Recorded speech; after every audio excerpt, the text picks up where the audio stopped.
नमस्कार। पहली चीज तो त्वमेव माता च पिता त्वमेव बंधुश्च त्वमेव विद्या द्रोणी त्वमेव सर्वमं देव।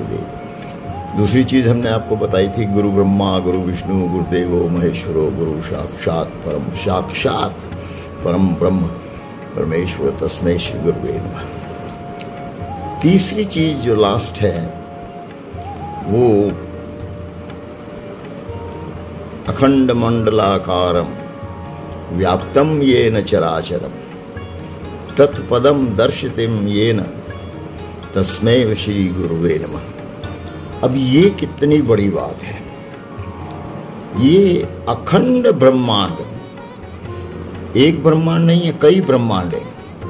तो उन सभी ब्रह्मांडों को साथ लेके फिर बोला अखंड है, मतलब जिनको अलग अलग नहीं किया जा सकता। मतलब सारे ब्रह्मांडों में अखंड ब्रह्मांड व्याप्तम ये न चराचरम, और जो चर और अचर दोनों में व्याप्त है। चर कहते हैं चलने वाले को, जैसे मनुष्य है, पेड़ पौधे तो स्थावर हैं, पशु पक्षी हैं, ये सब चर कहलाते हैं। अचर हैं जैसे पत्थर है, पहाड़ हैं, ये जीव तो पौधों में भी है लेकिन वो चल नहीं सकते हैं।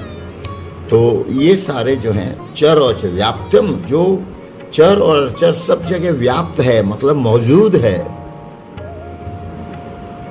तत्पदम दर्शितम येन, ऐसे परमात्मा के पांवों में मैं भगवान को देखता हूं। तस्मै श्री गुरुवे नमः, ऐसे गुरु को मैं नमता हूं। तो सदगुरु जो है वो आप देख लो कि परमात्मा से भी ऊंचा है। परमात्मा जो है, जो घट घट में है, अचर और चर सब में है, उनसे भी देखो, पेड़ पौधों से अपन बात नहीं कर सकते, पत्थर से अपन बात नहीं कर सकते, लेकिन जो मनुष्य रूप में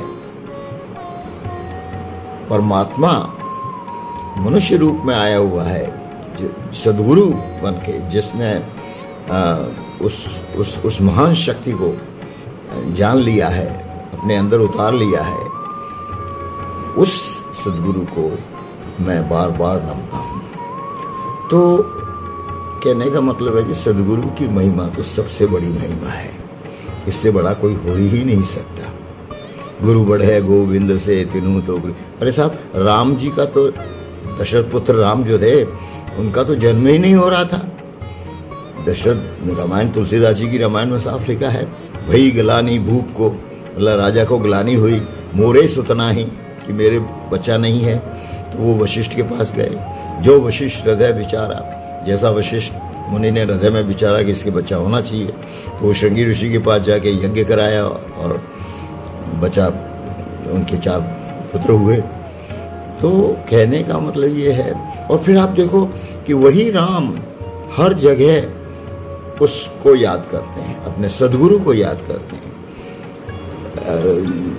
धनुष यज्ञ के समय भी उन्होंने ही कहा, मन ही मन गुरु प्रणाम कीनो, तब उठाई धनु और लीनो।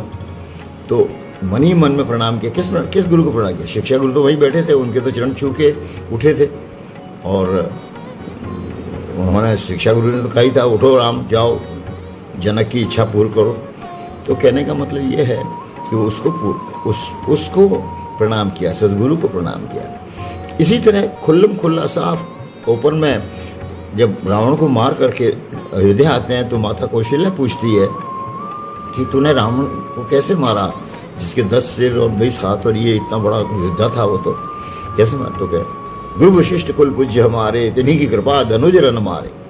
हमारे कुल के जो हैं गुरु वशिष्ठ जो हैं वो पूज्य हैं, और उन्हीं की कृपा से हमने राक्षसों को मारा। तो कहने का मतलब ये है कि सद्गुरु की महिमा बहुत बड़ी है। ठीक, थैंक यू सो मच। ओम हरिओम, जय हरि, नमस्ते।